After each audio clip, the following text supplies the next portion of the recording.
Good morning, everybody. This is the CS-Sensei CyberSecurity Mentorship Program, and we meet every morning or every Saturday morning at 9 a.m. Eastern Time. The channel name is CS-Sensei. We are on Facebook, YouTube, free conference call, as well as groups.io. So we're trying to get the word out to as many people as we can. First thing I wanted to do is give any mentees, that would be you, Parima, the opportunity to share what has gone on or how things have gone on with you, specifically in reference to cybersecurity or awareness, how you are speaking with other people, your professional ambitions, etc. Yeah, anything you'd like to share. Being a mentorship program, the point is we're trying to help mentees advance their careers. So anything that you would like to share, Parima? I'm afraid I don't have anything to share. My ambition is lacking. You're helping me. Okay. Fair enough. We all go through cycles. I spent 11.5 years in the Air Force and didn't do hardly anything in reference to education. It was only after I got out of the Air Force that I finally buckled down and started to do something. See, and that was like almost 10 years later, after getting out of the Air Force, where I got my GI Bill, which means I could have gone to college for practically free, and I didn't do anything with it.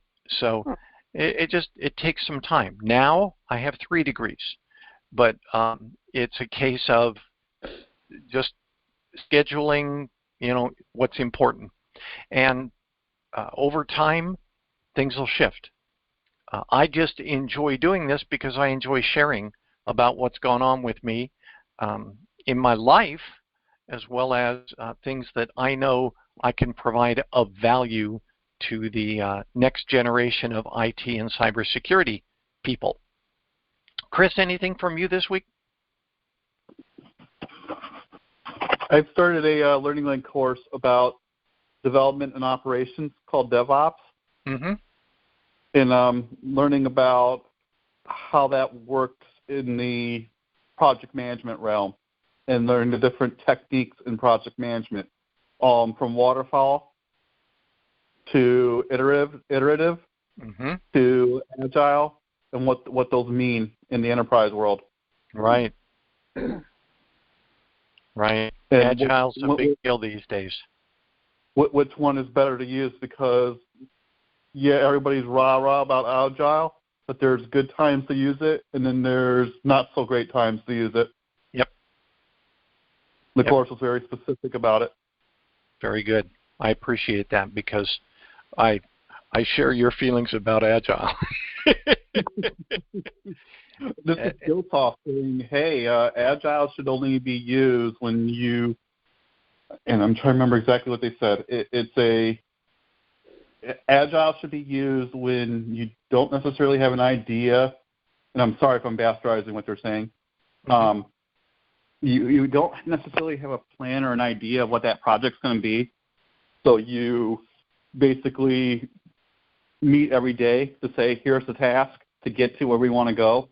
Yep. But let's say you're on a journey and you don't know what road you're going on. That's when you use agile. Oh.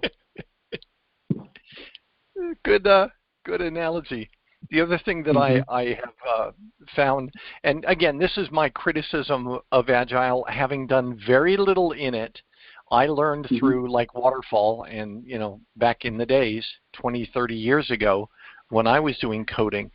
But the one thing that I see in Agile, and perhaps I'm incorrect in my observation, it's sort of like, well, any progress is progress. Instead of, we can expect that we're going to be this far done by this period and this far done by this period and this far done by this period.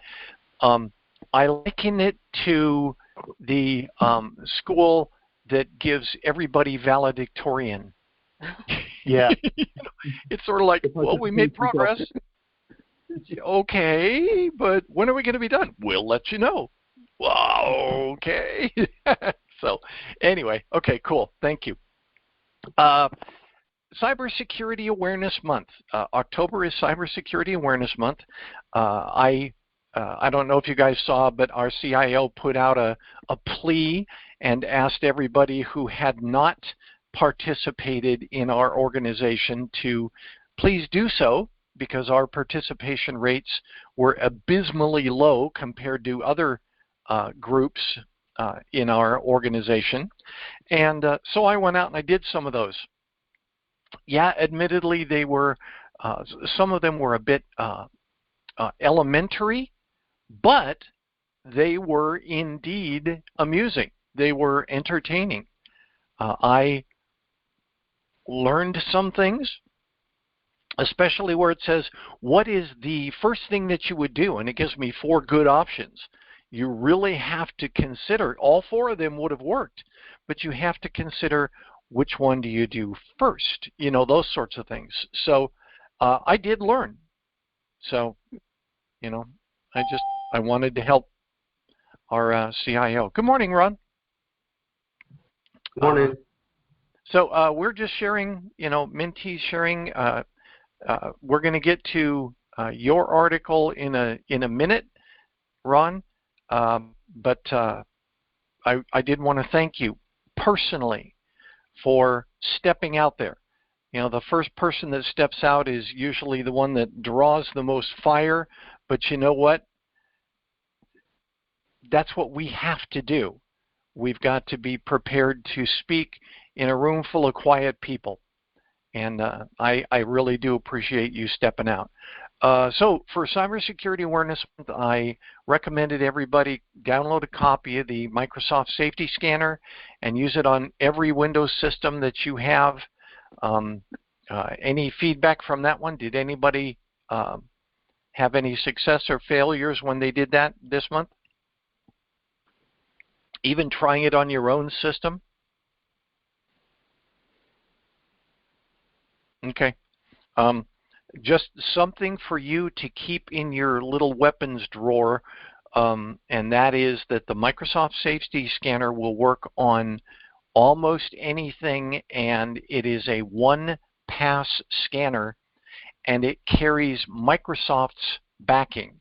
So you can literally run it on a system and then say, Microsoft says that your system is clean. I mean, that's a big deal. And then you walk away from it. You know, it doesn't provide ongoing protection, but it does provide a point-in-time scan where you can say your system's clean. According to Microsoft, your system's clean. It's a great way to start supporting somebody. Also, it helps you recognize whether there's anything in a system that's going to cause you problems during your support. So I try and run Microsoft Safety Scanner every time I touch a system. I've got one particular lady that she calls me practically once a week. Oh, it's not working again. Oh, I can't log in again. Oh, you know, this sort of thing. And she has a tendency to click links and click links and click links and then click links that lead to links and, you know, this sort of thing. She's home, bored, and has a mouse, and so she's just like clicking on stuff, and in the end she has a high likelihood that she's going to fall into some sort of a trap that she didn't anticipate. So she calls me. One of the first things I do when I get there is I run the Microsoft Safety Scanner just to make sure that she hasn't picked up something that causes, you know, that's going to cause both of us trouble. So if you don't use it now, make sure you download it and carry it with you.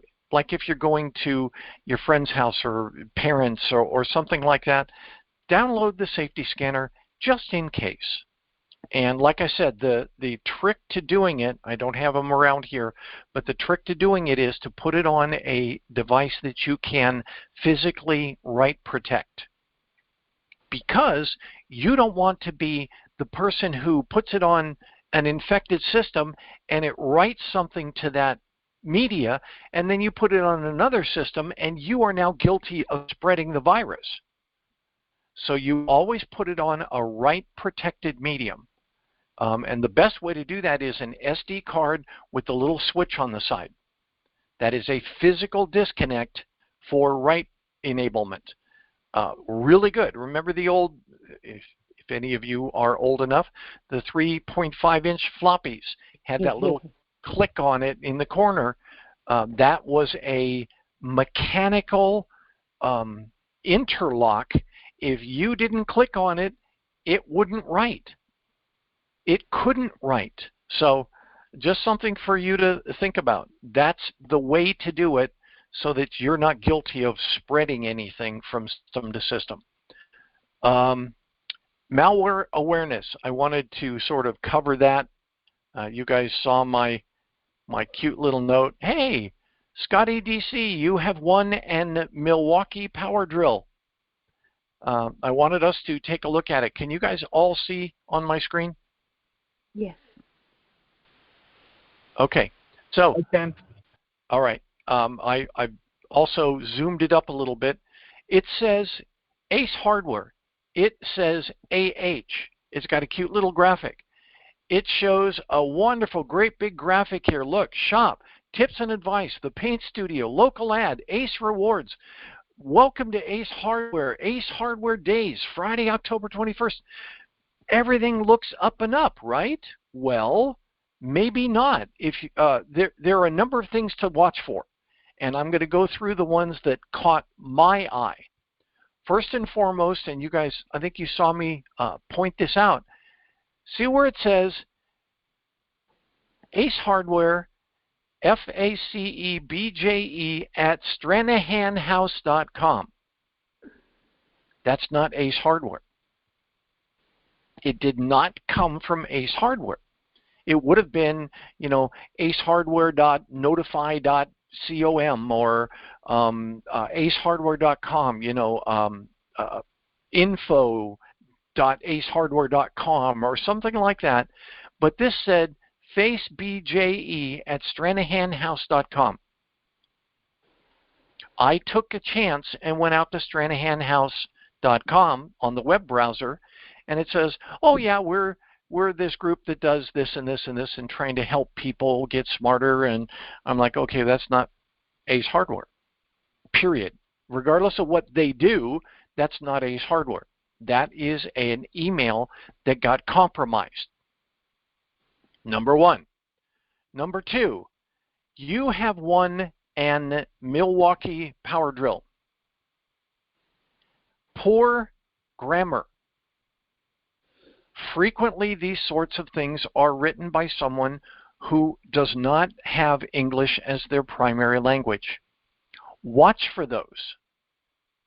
A good ad campaign goes through a copywriter and an editor, and they weed out things like that. Something else, and you guys may have seen this, I think I shared it with you before, the little apostrophe S. Apostrophe S is almost never used in writing or advertisements. If you go out and look, at making something a plural does not mean using an apostrophe. So if somebody uses an apostrophe, your antenna should go up. You should say, this person is not writing grammatically proper. And if you yourself use apostrophe S, shame on you. Stop. Stop. Bad grammar. So the other thing, it says Ace Rewards. The other thing that I noticed, and you may not be able to see this across the link, but this is a grainy photo. It's real grainy looking. In other words, it was something that looks like it was copied and then pasted. Also, and you may or may not have seen this, but oh, good morning, Harminder. You may not have seen this, but see that where it says Friday, October 21st, 2022, it's got a white background and everything around it has kind of a gray background. That means that was pasted on. Ace Hardware doesn't cut and paste. They come up with a full graphic and everything is that graphic. So that's another one.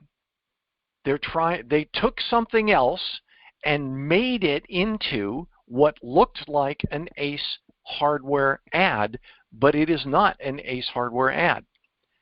And then the last thing that I found is that it says, you have won an Milwaukee Power Drill. Click here, please. If you hover over it, can you guys see down in the very bottom left corner? It says allianceairinc.com, blah, blah, blah, blah, blah. Do you see that? If I hover over that, it says allianceairinc.com and then a big monstrous, can't read it all, gobbledygook. Okay? And so that's on, you have won a Milwaukee Power Drill. Then it says click here, please. Same link. Then you go down to the graphic. Same link. And it says shop, tips and advice, the paint studio, local ad, same link. Welcome to Ace Hardware. Online only, same link. Nothing changes. Click here, same link. Okay? That little thing down at the bottom, regardless of what people see, and that's what a lot of people in their minds, they'll look at something and say, this is coming from Ace Hardware, they shouldn't send me this junk. You know, it's just not so. It didn't come from Ace Hardware. I did a support call yesterday afternoon to somebody, and they were saying, you know, Yahoo told me this, this, and this, and this. I said, well, first of all, nobody from Yahoo is going to call you and ask for your credit card number. So these people were probably lying to you, saying that they were Yahoo. And they're sort of like, what? Yes, people will lie to get your credit card number. They don't have morals. They don't have to worry about it. So when you can help people learn to do things with their emails so they don't become victims. Number one, look at the return address. Not what it says here, but the actual URL or the whatever at whatever dot whatever. Okay? And then here's another one. Oh, no, that one doesn't show, but that's just unsubscribed, and that didn't do a thing. But also, it says Scotty DC, and then it says Scotty DC. If this was valid, they would know my name, and it would say Scott. Okay? Have people watch for things like this. The only reason this is here is that it is to the left of the @ sign. See what I'm saying? And then everything is the exact same link. Click here, click here, click here, click here, click here. It all goes to the same place, and it's Alliance Air Inc. If you look down in the bottom left. I did another support call earlier this week, and I had a woman say, you know, I get, and she does, like 60 texts a day saying, oh, well, you've won this, or, oh, here's Viagra, or, oh, you know, meet sexy girls, or, you know, all sorts of stuff like that popping up on her phone. And she said, I don't know how to stop this. And I watched her, and what she does is she gets those, I showed you one of these last week, those fraudulent text messages that contains a link. And I watched her. Every single one she got, she clicked the link. And then she looked at it and said, oh, that's not what what I wanted or what I'm supposed to get or whatever. The whole purpose of that thing is to get you to click the link. And I told her, I said, you've got to train your finger not to do that push every time you get something that you're not sure. The way to think about it is don't click unless you are sure. And she's like, oh, okay. And then I taught her how to block all those addresses. It's more difficult in text messages. All you can do is block the sender phone number. But if they scramble the phone number, which they frequently do, it may not help much at all. So any discussion while we're talking about it? I have my mom trained not to click on things, and then she yells at me because she's like, you told me not to click on anything, but every time I ask you about something, you tell me to delete it. Yeah. It's because you didn't subscribe to Costco, so Costco shouldn't be telling you that you want anything because they don't have your info. They have my info and Dad's info. You just can't go shopping with me. Right. Very good. Here is one. Here's an example. I don't know if I'm going to be able to get it on here, but it says, Bank of America, your account has been disabled due to suspected fraudulent activity, blah, blah, blah, blah, blah, blah, blah. Follow the one-time link here and verify your identity. And I don't know if you can see it, but it's a bit.do link. I think it says, bit.do. Well, that's not Bank of America. So, teach people not to click it. What? You mean they're lying to me? Yes, they're lying to you. Well, how can people do that? Some people are scoundrels. So that's, oh yeah, I'm sorry. I'm going to stop my share so that everybody can see this. There we go. Now it's bigger. Sorry. So there's the notice that I got. And it basically says, your Bank of America account has been disabled. Well, I can go to my Bank of America account and check that. But don't click this. And that's what you need to teach your family, friends, relatives, people on the street, your realtor, everybody you run across. Don't click on those things. You become part of the mass of victims. And then if you teach them that, guess what you become? Tell me what is the feedback from that besides Parima's mom getting mad at her?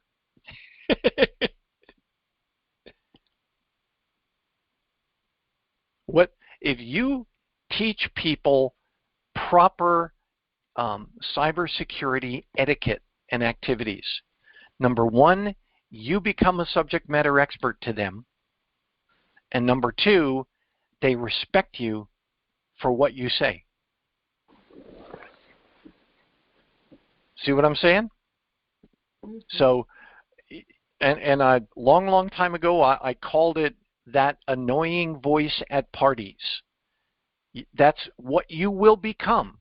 You're going to be the guy that walks around with your beer in one hand and your phone in the other going, have you guys done your patches? Have you done your updates? You really need to do this. That's going to be you. If you care. And I want everyone on this team to care. I want everyone to care. So, you have one and Milwaukee Power Drill. Yeah, right. Okay, any discussion before we jump to Ron's article? Cool. All right. So this was the first attempt, and again, Ron, I congratulate you. No one else had the time or opportunity, I'll say, to send something in. You want to tell me your experience, what you learned as you were trying to write the article? Yeah, so this is one I never really researched much about. So basically, the article was about passwords versus passphrases and how passwords have traditionally been the way to create your login credentials, Mm-hmm. and passphrases are more recent improvement. So passphrases are phrases that are a combination of phrases that you know that the user would be easy to remember, and that it would be also difficult for a hacker to guess. And they're also longer compared to a password. And Mm-hmm. it's through that length that adds to their complexity, which makes it harder for a hacker to guess. And I went through a few examples. I went through one example of a password. Um, I think I said that if you were if you were a fan of Harry Potter and you wanted to use a Harry Potter based password, I'd put like H, the @ sign, RRY, and then a question mark, and then number 4 or something like that. Mm-hmm. And then for the passphrase, which is a longer combination of words, I'll I be said, right back. sure, Just keep talking. Keep sharing, sure, Ron. I'll be okay. right back. I said something like, if you were a Harry Potter fan and you love Star Wars and Buffalo Wings, I used the example of Harry Potter, Darth Vader, Buffalo sauce, exclamation mark. And that would be a better example of a passphrase. I went through a few other examples. That's basically it. The FBI actually recommends passphrases over passwords, and NIST also does as well.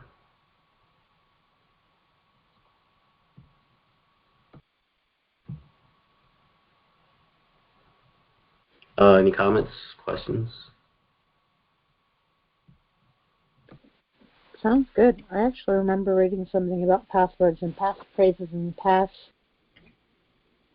and I think my general password is more like gibberish based off of a passphrase, but no real words in any of them anymore. Yeah, that's actually one of the main points. It's something so that you remember, and that the hacker is difficult. It's very difficult for them to guess. So yeah, Mm-hmm. that's a good example. Hmm. Um, Now, from a writer's standpoint, how did it feel writing this? I think the 150 words was kind of tough. It's Mm-hmm. been a while since I've written something that short. Yeah, I saw your email how you wanted an introduction that was kind of catchy. I originally had one, but I cut it out because it didn't meet the 150 words. Okay. Um, yeah, 150 words is kind of tough. Okay. Um, I I fully agree, and I knew that that was going to be a challenge for many people. We techies love to talk technical, but it's the challenge is doing it in a manner that doesn't bore the people around us, but also you've got to be able to do it in a short period of time. In other words, fewer words. If you're writing an article, frequently that article is going to have a limit. And how do you work within those limits? It's a real constraint, and I sort of did it on purpose, Ron, because this is likely going to become a half-page article. It's not going to be this big monstrous, my friends and I went to Waikiki, and that's not going to happen. So I wanted us, and you were the first to hit it. I will tell you, you were the first to hit that 150. I counted; it's 147 words. Um, Hit that 150 word wall, and then go, holy smokes, I can't do more.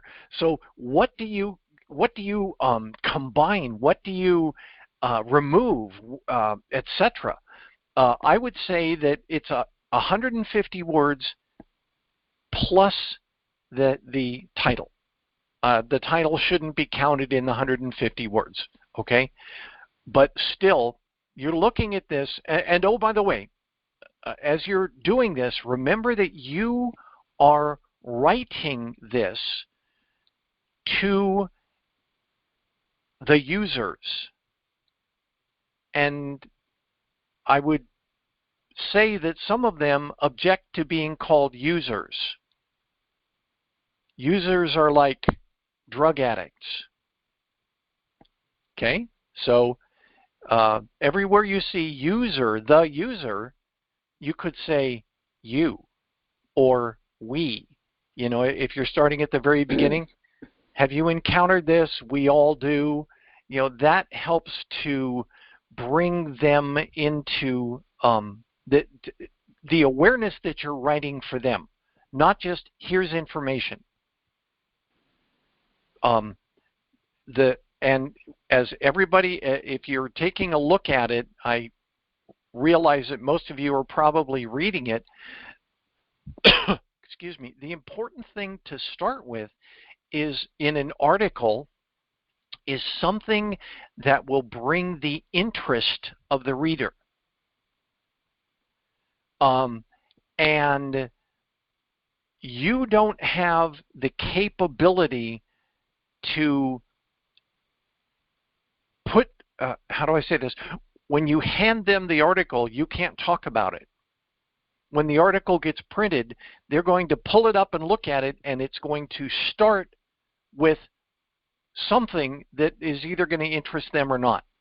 So the most important thing in any article that you're writing, or in, let's say, if you're writing an advertisement or term paper or a white paper or something like that, at the very beginning, draw the interest of your reader. In other words, as you're writing, share with them a reason why they should continue reading it. What's the value? What's the interest? Is this amusing? Is this something that they may have encountered? You know, those sorts of things. Excuse me a second, I'm going to cough. There we go. So, and there's the problem, because how do you bring that so small that it doesn't impact the meat of the article? As I was looking at this, and I sort of like that you did this, but it jeopardized the overall length.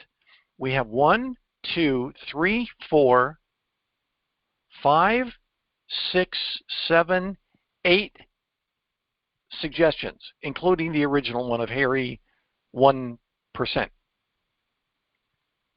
Maybe you could do fewer.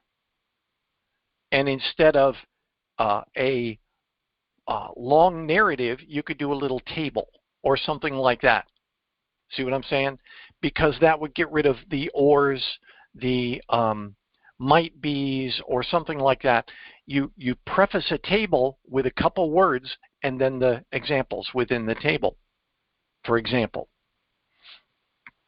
So these are all good. Just be aware that there are readers who may not consider themselves to be users. You know, I don't stick a needle in my arm or whatever, because in their history, maybe their sister was a user of heroin. Yeah. Where's the article? I'm sorry? Where's the article? What is the article? Where is the article? Oh, you're not seeing it? No. Oh, well, that would explain it. Sorry. No I stopped problem. sharing so that I could show my screen, you know, my phone screen, and then I never reshared. So thank you. I was wondering if you had a link there on Facebook that I just hadn't checked. Nope. So. This came in email, so I'm just putting it up on the screen. So, Ron, do you want a second shot at this? Do you want to try and remember, if you go over 150, you just have to realize that you might have to cut it down later. Mm-hmm. Mm-hmm. You know, my thought is kind of start big, be as descriptive as you want, be as funny as you want, etc., and then try and shorten it down to the size you need. Thanks, Chris. Shorten it down to the size you need. I don't Okay? think I realized how short 150 words were. It is. It is frighteningly short. I mean, we are in the age of too long, didn't read it, so it makes sense to keep things short. Right. Do you want to try some more, Ron, or do you want me to have someone else come on as the editor for this? Yeah, I'll give it a go again. Okay. And I suggest you try multiple titles. Put them all up across the top, this or this or this, and we can talk about those as well. Titles need to be catchy. Titles need to be something that catches someone's eye. If you go take a look at an advertisement, if you look at a newspaper, those sorts of things, titles are written to catch your eye and draw your interest so that you will read it. So never undersell the power of a title. Like I did the last couple weeks where I said, don't delete malicious emails. What? It caught people's attention. It's getting a large number of readers because it says don't delete malicious emails. Well, that sounds counter to what would be good sense. See what I'm saying? How about make the unpackable password? Make unpackable? Unhackable. Oh, unhackable. Oh, gotcha. Well, yes, that's a possibility. Remember, and Ron, you actually summarized it very good. The point of the article is your old passwords that you've been using for the last 30 years are no longer as helpful and as easy to remember as a passphrase. Also, and you may not have thought about this, passphrases can include spaces. I did a support call yesterday, and we did passphrases that had spaces in them. And this husband and wife both, they were like, oh, yeah, I can remember that really easy. And I'm like, good. Then what you do is you start with the passphrase in the center, put stuff at the beginning and or end, and change that stuff out for your various accounts. Here's my Yahoo, here's my Google, here's my Facebook, here's my IRA, here's my Bank of America, here's my Safeway, whatever. And all you do is you change the little stuff before and after.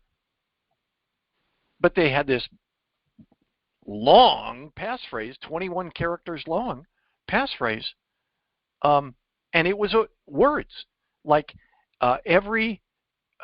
Yeah, you're doing it already in here. You capitalize every word, which is a smart approach because that's what people think about. Just imagine putting spaces in there. Slytherin and Patriots, !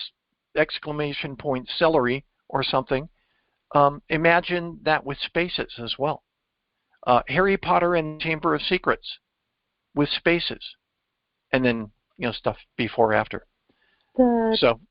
The type of passphrases I use actually don't even contain words anymore. Mm-hmm. And what I mean by that is the phrase that I might choose, and I haven't chosen this phrase before, was something like, better shoot for the stars and miss. And that's just shortened, of course. And then I would just take the first letter of each word. Right. And so there are no words there. And then that is a strategy as well. Favorite letter, favorite numbers, symbols, so that. I remember when I was doing passwords, I took the first letter, and again, I'm dating myself, but there was a very old song back in the 60s, I think, and it was One-Eyed, One-Horned, Flying Purple People Eater. And I used that, the first letter of each word, and you'd see me typing my password, one-eyed, one-horned, that sort of thing. Whatever works. You know, whatever sparks their memory. But these people, I said, what's a phrase that you can remember? And their phrases were in reference to golfing, were in reference to their wedding, were in reference to this guy's par. You know, that was great because he said, I want to get down to a 72 par. I said, okay, put 72 in the passcode. It's not your par, but, you know, he's not anywhere near 72, but he wants to get there. So he remembers in his mind 72. That's for 18 holes of golf because he likes golfing. So that sort of thing. Make it something that they then will say, oh, yeah, I know that. I remember that. And the other thing that a lot of people may not think about is you can change that phrase out and leave everything else on the sides, and you have effectively created a better password than going, you know, monstrous password 1, monstrous password 2, monstrous password 3, etc. The point is to make it to where they can remember it. Maybe it's even a bit humorous, so that makes them enthusiastic about using it. And also, they can use the same core for all of their passwords. And I shared this with you guys before, passwords that I used to use. One was, and I called it CyberSecurity According to Dr. Seuss. And it was 1 fish, 2 fish. And then guess what the next one would have been? Red fish, blue fish, or, you know, something like that. Just something that they don't struggle with and therefore don't do it. You want them to be changing their passwords. You want them to be secure. And you don't want them using the same password across 7 different systems because, oh, I can't remember, you know, how many different ways I used a 3 instead of an E and a 0 instead of an O, or a capital O instead of a 0, or, you know, character substitution galore. They think, well, that's the way to do it. No. The biggest thing that you can remember these days is longer is stronger. That is the number one thing that people can do to make their passwords more difficult to guess. Longer is stronger. So put that big monster phrase in the middle. You know, Ron, you were using words, but think about a phrase. You know, my wedding day, my golf day. I saw one. In fact, this was from our CyberSecurity Awareness Training. $2 for the pirate hat. You know, you're like, yeah, I could do that. It was $2 for the pirate hat. Was one of the little articles that they did, and I said, yeah, that's something they can remember. You know, so. Ron, if you want to try it again, are you interested in taking another crack at it? Number one, I really appreciate what you've done. Number one, you were first, so you will always be number one, and I thank you for that. You used a bunch of examples, so you can shorten some of those examples down and use maybe 2 or 3. I did suggest 6 or 8, but due to size, something has to give. Okay? Play with it. All right? Anyway, this was fun. I thank you for doing this, Ron.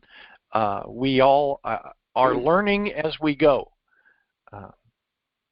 And again, the hardest thing is for us techies to write in a non-technical manner.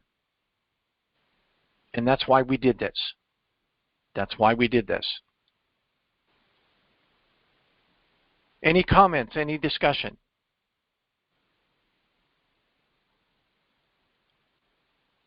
Okay. next one. Did anybody have an opportunity to read this CNBC article from Kevin Mitnick?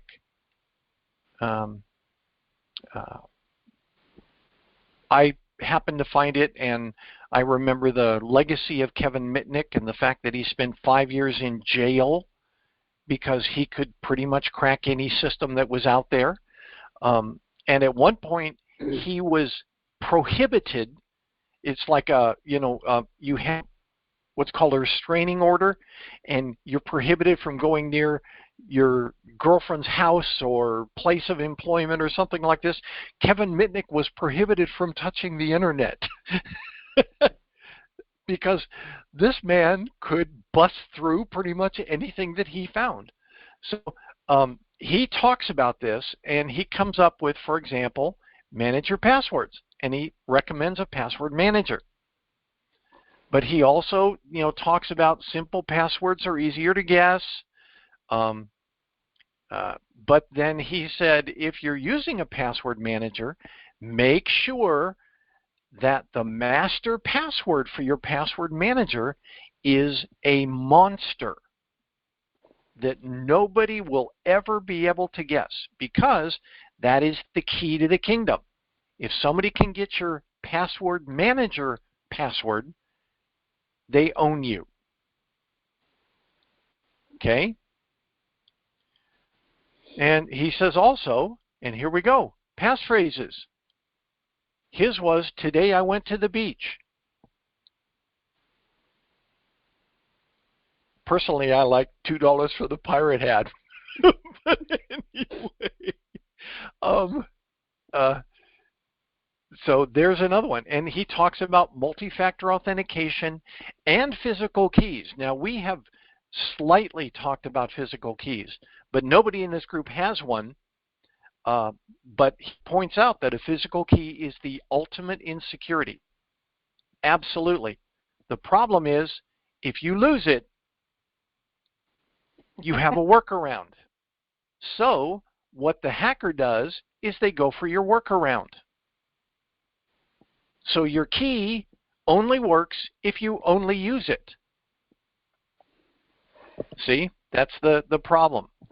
You guys remember I used Red, the movie Red, as an example of things you might not think about. Bruce Willis gets off an elevator. It's supposedly in the basement of the CIA, and walks up to this door that has this, monstrous lock on it, key combination and stuff. And the lady with him says, "How do you get through this?" He said, "You can't. They change the passwords hourly, and it's a 14-digit character or whatever." He said, "It's impenetrable." So he steps to the side and kicks a hole in the wall next to the door and reaches around inside and flips the door, and the door opens. He got in. That was the point. So you may have the best password, passphrase, whatever in the world, but then if you have a workaround in case you forget it, they'll go for the workaround. So be thinking about that. When you're sharing with somebody and they're like, "Oh, should I use a physical key?" Well, the downside of using a physical key is you must have it. If you're forgetful, "Oh, I left my key at home," you're out of luck. "Oh, well, I can do a workaround." Yes, you can, but then they'll go for the workaround and your key will be worthless. See? So Kevin Mitnick talks a lot about multi-factor authentication, and he does highly recommend it. He recommends a couple like FIDO2 and WebAuthn, but you can use anything is better than a password by itself. Anything. Because you can combine the password with something else. He gives the example of the phone thing.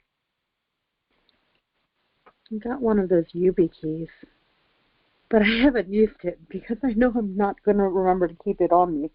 Right, that's the challenge. If you put it on your keychain, that means you got to carry your keys with you. I don't have a keychain. My car is keyless. My house is keyless. Well then, You have to buy a new car.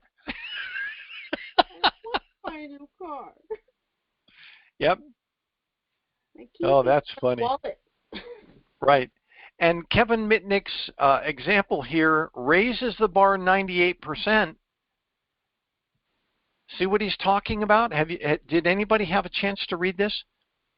He says if you're doing banking or something that involves like your money or something really important, use a totally separate computer and just use it for that. Mm-hmm. And the example he gave was a Chromebook. And Chromebooks are awfully secure. So if you're going to do your banking, have a Chromebook. Don't do your banking on your phone with the app or whatever. Just use the Chromebook. Well, it restricts you, but remember, and this is prevalent throughout the cybersecurity realm and indeed the IT realm, there will always be friction between what I want to do and what I can do securely. Because technology allows many, many things, but it also adds risk. So that's why you are needed as the cybersecurity people to say, that's not such a good idea. See what I'm saying? The idea of the Chromebook, many people may not have even considered that. I didn't even think about it. Have a dedicated banking system, and all you use it for is banking. That makes sense. It's more expensive, less convenient, but oh well, it is more secure. At least when you do things and recommend things like this to people, they understand that they may, through their own decisions, be sacrificing security for convenience. But you've made them smarter. Any discussion? Any discussion? Did you guys enjoy this? Was it helpful? Mm-hmm. Yes, it is very helpful and it is very informative too. Thanks, Dr. Miller. Good. Thank you, Harminder. Yes, sir. And I do appreciate you. You're literally coming in while you're at work, so that says a lot. You're still working Saturdays, right? No, so now I'm Saturday off. I only work Sundays. So today I'm home.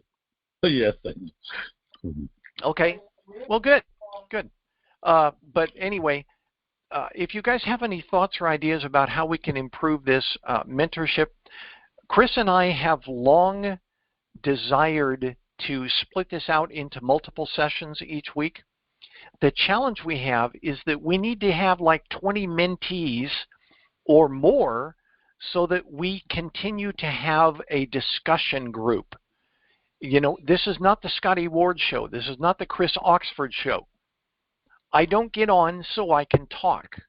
I get on so you guys can start to understand and then share, and pretty soon you're going to be originating ideas.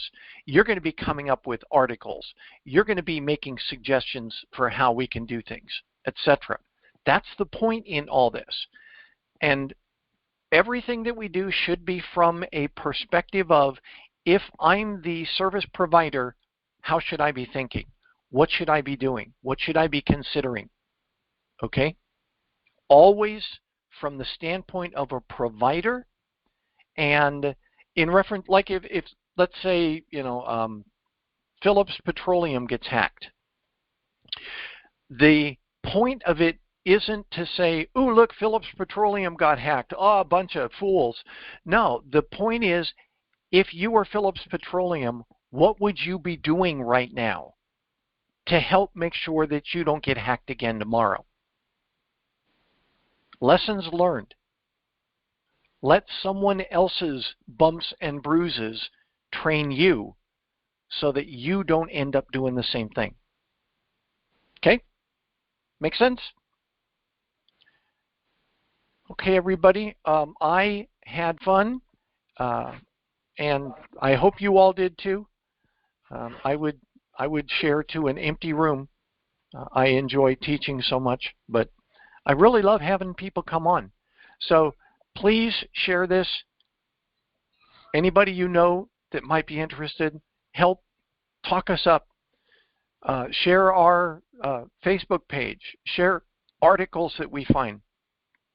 If I share it with my peeps, you can share it with your peeps.